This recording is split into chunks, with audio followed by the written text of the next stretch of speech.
दर्शकों और श्रोताओं को नमस्कार। दर्शकों, मैं राजेश सैनी आज आपको लेके चलता हूं छत्तीसगढ़, और छत्तीसगढ़ के अंदर मिलते हैं एक प्रगतिशील कृषक किशोर राजपूत से, जो कि औषधीय खेती कर रहे हैं, साथ में काला चावल। हाँ श्रोताओं, आपको विश्वास नहीं होगा, दर्शकों आपको विश्वास नहीं होगा, काला चावल। आज काला चावल के बारे में बात करेंगे। इन्होंने काले चावल की अपने यहाँ पे खेतों में खेती की है, साथ ही औषधीय खेती कर रहे हैं, प्रगतिशील कृषक हैं। मिलते हैं इनसे। किशोर राजपूत जी के खेत पे हैं और हम बात करेंगे। किशोर राजपूत जी, पहले तो आप अपना परिचय दें, और उसके बाद में हमारे जो श्रोतागण हैं, हमारे जो दर्शक हैं, वो जानना चाहते हैं कि आप किस तरीके से औषधीय खेती करते हैं, कौन कौन सी औषधीय खेती कर रहे हैं, और साथ ही काला चावल की खेती आप कर रहे हैं, उसमें क्या फ़ायदे हैं। सारी जानकारी इस वीडियो के जरिए, इस ऑडियो के जरिए हम हमारे कृषक भाइयों को देना चाहेंगे और श्रोताओं को देना चाहेंगे। आपका स्वागत है किशोर राजपूत जी। अब सबसे पहले तो आप अपना परिचय दीजिए। जी, किसान भाइयों नमस्कार। मेरा नाम किशोर राजपूत है। मैं ग्राम नवागढ़, जिला बेमेतरा, छत्तीसगढ़ का निवासी हूँ। विगत 6 वर्षों से गौवंश आधारित जैविक खेती का कार्य कर रहा हूँ। 1 एकड़ ज़मीन से काले चावल की खेती शुरू किया था आज से 3 साल पहले, और अभी वर्तमान में 50 एकड़ में इसकी खेती। आपके मन में क्या आया कि आप कर रहा काला हूँ। चावल की खेती आपने शुरू की? आपको कहाँ से प्रेरणा मिली इसकी? काला चावल की खेती करना है करके प्रेरणा बचपन से ही था कि कालापन करेंगे करके। नहीं, काला चावल हमने तो नहीं देखा, काला गेहूं सुना है, लेकिन काला चावल मैंने अभी तक सेवन नहीं किया, और हमारे बहुत सारे दर्शकों के लिए और श्रोताओं के लिए और किसान भाइयों के लिए ये चीज़ नहीं है।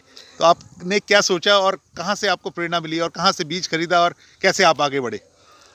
काले चावल का बीज है छत्तीसगढ़ की पारंपरिक है, बस्तर के आदिवासी इलाकों में। अच्छा। ये पहले से पाया जाता था। अंग्रेजों के ज़माने में हाँ जी। इनके औषधीय गुण को वो जान गए, समझ गए, क्योंकि उनके पास में साइंटिस्टों का पूरा ग्रुप था। अच्छा जी। और वो जानने के बाद में उन्होंने इनके रिसर्च को प्रचारित किया कि दुष्प्रचारित किया कि इसमें खाने से शरीर को कोई फायदा नहीं होता। अच्छा। इस तरीके से वो किसानों से धीरे धीरे इसकी खेती छुड़ा दी है, और सफेद चावल की खेती सफेद चावल की खेती चालू करवा दी है। अच्छा। इस तरह से हमें जानकारी मिली कि इनके औषधीय गुणों के बारे में, तो बस्तर से ला करके 1 किलो धान अच्छा लगाए। आप सीधे लगाए या उसका पहले नर्सरी तैयार की? नहीं, सीधे छिड़काव पद्धति से लगाए थे। अच्छा।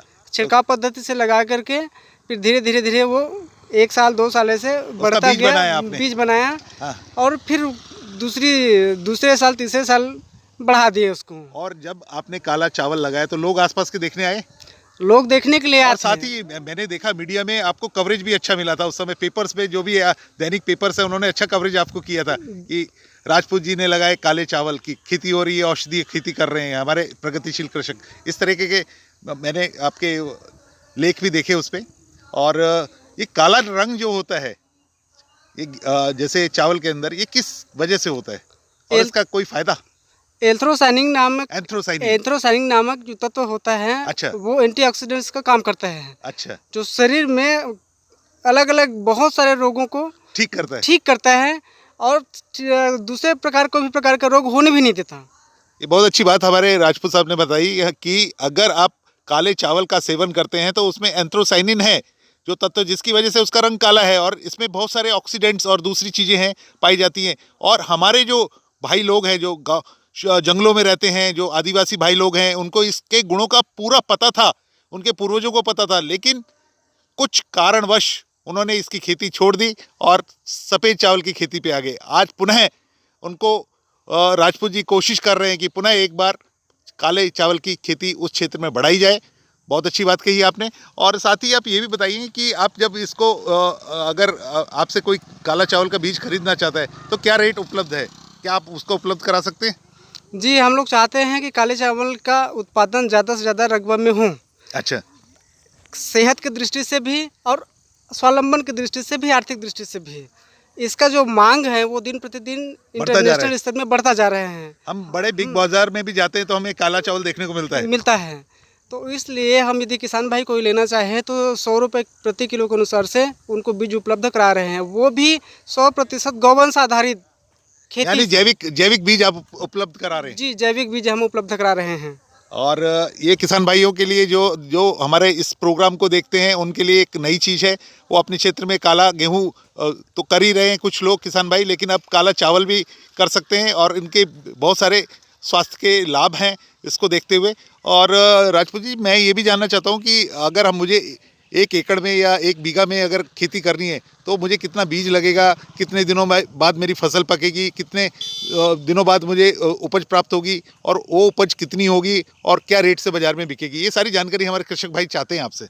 जी, वो काले चावल का बीज जब एकड़ के हिसाब से करें, हमारे छत्तीसगढ़ में एकड़ चलता है, तो हाँ जी। 1 एकड़ में 40 किलो धान पर्याप्त छिड़काव पद्धति से लगाते हैं। यदि हम यहाँ पे राजपूत साहब ने बताया कि अगर आपको खेती करनी है तो 2 पद्धति होती है, एक नर्सरी लगाकर और एक छिड़कवा विधि। छिड़कवा विधि से अगर आप करते हैं तो आप कितना बताया आपने? 40 किलो लगेगा। 40 किलो आपको लगना है। जी, और यदि हम रोपा पद्धति से करते हैं तो 10 किलो पर्याप्त हो जाता है, है। रोपाई से करेंगे तो। अच्छा, 120 दिन से 125 दिन में ये उत्पादन खेत से तैयार हो जाएगा। अच्छा, और 1 एकड़ में यदि हम जैविक पद्धति से करते हैं तो 13 क्विंटल 12 से 13 क्विंटल की उपज पैदा कर लेते हैं। अच्छा, और रासायनिक विधि से करेंगे तो वो 18 क्विंटल से 20 क्विंटल के बीच में अच्छा। आता है। और आप हमारे किसान भाइयों को कौन सी पद्धति के लिए कहेंगे कि करना चाहिए? जैविक पद्धति के लिए मैं आग्रह करना चाहता हूँ कि किसान भाई क्योंकि जैविक जैसे पद्धति ये से काले चावल की बात की तो इसमें बहुत सारे स्वास्थ्य संबंधी लाभ होने वाले हैं और उसमें अगर आप जैविक रूप से इसकी खेती कर लेते तो लाभ सोने पे सुहागा। सोने पर सुहागा होगा, क्योंकि भाई उसमें केमिकल यदि मिल जाता है तो केमिकल हम रहित चाह रहे हैं तो वो परिकल्पना साकार नहीं हो सकता। बहुत अच्छी बात कह रहे हैं कि अगर विष मुक्त अगर आपको खेती करनी है और उसमें अगर आप काले चावल की खेती करते हैं और वो विष मुक्त यानी कि जैविक खेती करते हैं तो आपको दोहरा लाभ मिलता है, आपका स्वास्थ्य को लाभ मिलता है। और ये अपने प्रदेश में, न केवल प्रदेश में, मैं कहूँगा कि ये पूरे देश के अंदर इसका प्रचार प्रसार कर रहे हैं और कई मीडिया के लोगों ने इनको कवरेज भी दिया है। साथ ही ये हमारे प्रगतिशील कृषक किशोर राजपूत जी से बात करना चाहूँगा कि आप औषधीय खेती भी काफ़ी सालों से कर रहे हैं। किस तरह की औषधीय खेती कर रहे हैं, क्या क्या आप लगा रहे हैं आपको, और आप कहाँ से बीज लाते हैं और कितने समय में ये तैयार होती हैं और कहाँ इसको बेचते हैं, सारी जानकारी हमारे कृषक भाइयों को दें। जी, पारंपरिक फसलों के अलावा औषधीय पौधों की खेती करने की प्रेरणा भी मुझे बचपन से ही मिली अच्छा। हुई थी, क्योंकि हमारे घर में हमारे दादाजी चाचा जी सब पारंपरिक वैद्य हैं। अच्छा। तो आयुर्वेद से लगाव मेरा बचपन से ही रहा है। और यानी गांव में जब भी कोई बीमार होता था तो इनके घर आते थे और वैद्य जी, इनके जो पिताजी हैं उनसे या दादाजी हैं उनसे राय लेते थे, राय मशवरा लेते थे। तो इनको जड़ी बूटियों का पूरा नॉलेज है और अब जड़ी बूटियों का समय आ गया है। बहुत सारे लोग एलोपैथी से दूर होते जा रहे हैं, आयुर्वेदिक की तरफ बढ़ते जा रहे हैं। आयुर्वेदिक के फ़ायदे हर किसी को समझ में आ रहे हैं और इसी से जुड़ी बात हम आगे करेंगे। आप बता रहे थे औषधीय खेती। जी, तो शुरू में तुलसी की खेती से औषधीय पौधों की खेती करने का जो काम है वो शुरू किया हूँ आज से अच्छा। 6 साल पहले। हम लोग आप कौन कौन सी प्रकार की तुलसी लगाते हैं? श्यामा तुलसी और रामा तुलसी, अच्छा। दोनों तुलसी की खेती अलग अलग समय में। रामा तुलसी है वो थोड़ा हरे रंग लिए वो होती है, श्यामा तुलसी होती है थोड़ा सा वो काले रंग काला रंग लेके रहती है, जी, ब्राउन जी, जी। कलर जो बोल सकते हैं हम जी उसको। जी जी जी जी। अच्छा। हाँ, तुलसी हो गया, अश्वगंधा हो गया, हाँ जी। सतावर हो गया, सतावरी। हाँ सतावरी, हाँ हाँ। नेपाली और वो देसी, 2 किस्म का होता है। अच्छा। तो दोनों की खेती, अकरकरा की खेती, अच्छा। इस तरीके से औषधीय पौधों की खेती अब औषधीय पौधों की खेती ये कर रहे हैं, लेकिन औषधीय पौधों में खास बात ये होती है किसी की जड़ें काम आती हैं, किसी के पत्ते काम आते हैं, किसी के फल काम आते हैं, किसी के फूल काम आते हैं। वो आपको नॉलेज होना बेहद ज़रूरी होता है कि जब आप खेती करें तो उसका कौन सा भाग आपके लिए औषधीय गुण वाला है वो आपको पता होना चाहिए। हमारे दर्शक जानना चाहते हैं कि आपने ये 3 4 5 नाम बताए, उनका कौन सा भाग काम में आता है और कहाँ से इसको प्राप्त की जा सकती है और क्या बेचा जाता है और कहाँ बेच सकते हैं? तुलसी पत्ती के लिए अभी वर्तमान में कोविड के चलते तुलसी पत्ती की मांग दिन प्रतिदिन बढ़ी हुई है। आज हमने हमारे इलाके में भी देखा, राजस्थान के इलाके में देखा और दूसरे प्रदेशों में देखा, लोगों ने तुलसी का भरपूर उपयोग किया और इससे काढ़ा तैयार करके कोविड के समय में भरपूर उपयोग किया, जिससे इम्यूनिटी पावर बढ़ा। जी जी जी जी, इम्यूनिटी पावर बहुत ज़्यादा बढ़ता है। हाँ जी। हाँ, तो तुलसी की पत्ती, हाँ जी। मार्केट में मांग अभी तुलसी की पत्ती के हैं, पंचांग बिकता है लेकिन ज़्यादा मात्रा में पत्ती की मांग भी ज़्यादा है। और अभी वर्तमान में आज की डेट में 110 रुपये प्रति किलो के अनुसार से 10 एकड़ में मैं तुलसी लगाया था, हाँ, वो बिका है। बहुत अच्छी बात कही इन्होंने। कोविड के समय मैंने भी इम्यूनिटी पावर बढ़ाने के लिए मेडिकल स्टोर से एक बॉटल खरीदी, छोटी सी बॉटल थी जिसमें उसके नीम ऑयल, सॉरी माफ़ कीजिएगा, उसके अंदर तुलसी का वो क्या बोलते हैं लिक्विड तुलसी थी, और उसको 2 या 4 बूंदे हम डाल के पानी में पिया करते थे। उससे इम्यूनिटी पावर बढ़ता था और बहुत अच्छा लगा हमको। लेकिन हमारे किसान भाई हैं जो हमारे जो शहरों में रहते हैं लोग, वो भी तुलसी अपने घर में लगा सकते हैं। जी, घर में लगा सकते हैं। घर में लगा करके वो स्वस्थ रह सकते हैं। उसके बाद में अश्वगंधा आ गया। अश्वगंधा का ताज़ा हरा पत्ता भी बिकता है, अच्छा फल भी बिकता है अच्छा। और रूट भी बिकते हैं। रूट जड़। में अश्वगंधा की रूट को उबाला जाता है? नहीं, उबालना नहीं है, वो कच्चा सुखा लेते सुखा के हैं। उसको सुखाने के बाद में ग्रेडिंग करते हैं। ग्रेडिंग के अनुसार से उसका 250 रुपये से लेकर के 500 रुपये प्रति किलो के अनुसार से मार्केट है। अच्छा, ये जड़ का। मार्केटिंग के लिए आपको अलग से कोई मार्केट है या नहीं, आपके पास ही वो खरीदार आ जाते हैं जब आप खेती खरीदार करते हैं? आ जाते हैं। खरीदार अच्छा। आते हैं दिल्ली मुंबई जो बड़े सिटी हैं वहाँ से बीज भी हम लाते हैं। हाँ। और बाज़ार भी हमारे पास में आ जाता है। यानी आप बीज और बाज़ार दोनों खेत में ही आ जाता है। उपलब्ध हो जाता है। तो हमें यानी कहीं ये अगर मैं दूसरे शब्दों में कहूँ तो कहीं ये कॉन्ट्रैक्ट फार्मिंग की तो नहीं बात कर रहे आपकी, वो बीज दे दिया और खरीदार भी वही है बीज देने वाले? नहीं, ये कॉन्ट्रैक्ट फार्मिंग की बेस में हम काम नहीं कर रहे अच्छा, हैं। जी आप जी खुद जी। स्वतः हाँ, बीज खरीदते स्वतः हैं बीज खरीदते हैं और फिर लगाते हैं और फिर बेचते हैं। तो आपको बेचने में किसी प्रकार की दिक्कत नहीं हो रही? कोई दिक्कत नहीं है। यहाँ पे मैं अपने किसान भाइयों को और श्रोताओं को बताना चाहूँगा कि अगर आप औषधीय खेती करना चाहते हैं तो हमारे प्रगतिशील कृषक किशोर राजपूत से संपर्क कर सकते हैं। इनका संपर्क का मोबाइल नंबर भी मैं आपको प्रोग्राम के लास्ट में दूंगा।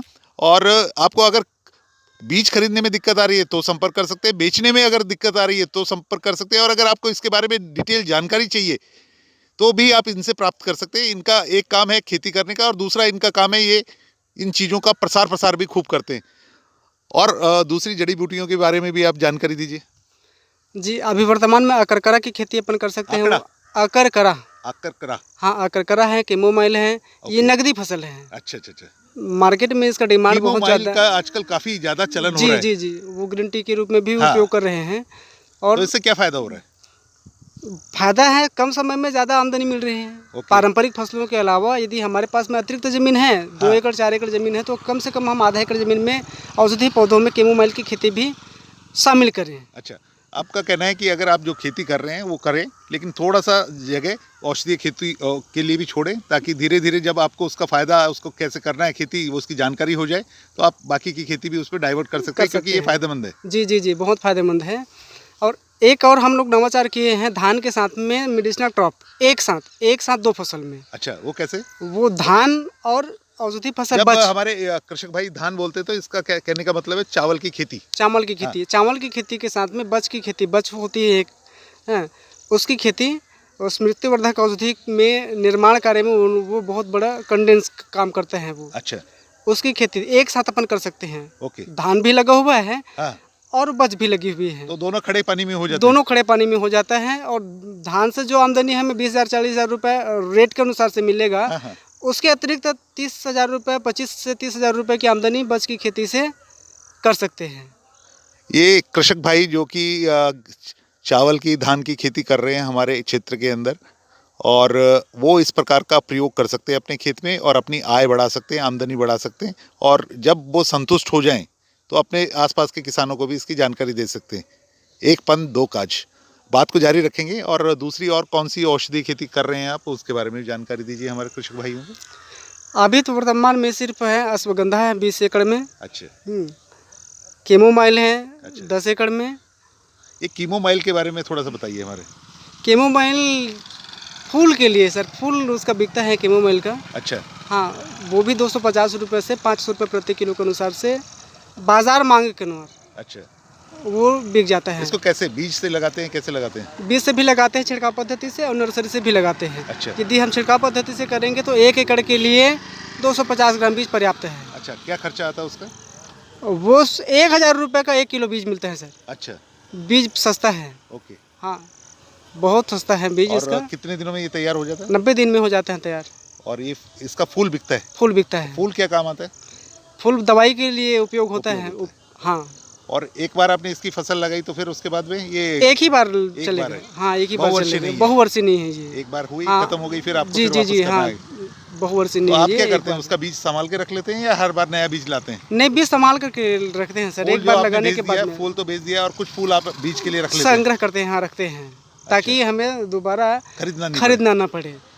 और इसमें एक और फायदा है, यदि हम एक बार लगा लिए कोई भी फसल हाँ जी। तो उसी के बीज का पुनः उपयोग कर सकते हैं। और पुनः उपयोग करने से क्या होता है कि वहाँ का जो वातावरण है वो उसको सूट हो जाता है और आसानी से उसकी अच्छी पैदावार भी आपको प्राप्त हो जाती है। जी जी जी जी। और ये हैं हमारे बीच में किशोर राजपूत जी, और इनके खेत पे हम ये सारी बातें कर रहे हैं। हम देख रहे हैं औषधीय खेती इनके पास हम देख रहे हैं इनके पास इन्होंने जो काला चावल पहले पैदा किया उसको देख रहे हैं हम।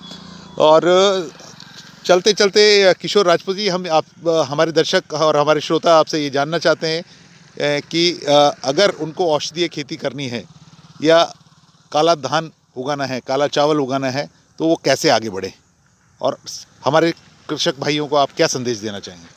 मैं किसान भाइयों से ही आग्रह करता हूँ, निवेदन करता हूँ कि वो अपने परंपरागत खेती में नए प्रयोग करते हुए कम से कम ज़मीन में भी औषधि फसल लगाएं और अपनी जो आमदनी है वो धीरे धीरे बढ़ाएं।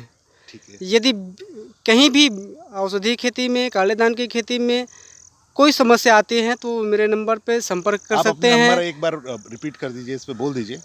97 70 55 11 32।